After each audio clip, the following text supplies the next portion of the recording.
عواقب او رو بیچاره خواهد کرد। ইরানের সর্বোচ্চ ধর্মীয় নেতা আয়াতুল্লাহ আল খামেনিকে হত্যার ইসরায়েলের পরিকল্পনা কয়েকদিন আগেই আটকে দেন মার্কিন প্রেসিডেন্ট ডোনাল্ড ট্রাম্প।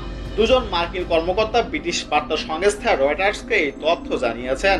মার্কিন প্রশাসনের একজন ঊর্ধ্বতন কর্মকর্তা বলেন, ইরানিরা কি এখন পর্যন্ত কোনো আমেরিকাকে হত্যা করেছে? না, যতক্ষণ না তারা তা করছে ততক্ষণ আমরা রাজনৈতিক নেতৃত্বের পেছনে লাগার বিষয়ে এমনকি আলাপও করছি না।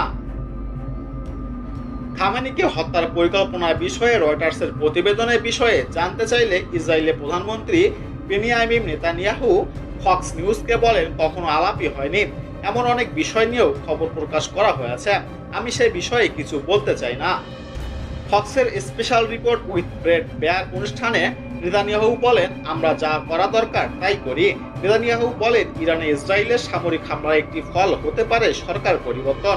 তেহরানের সৃষ্ট অস্তিত্বের হুমকি দূর করতে ইসরায়েল যা প্রয়োজন তাই করবে বলেও জানান তিনি।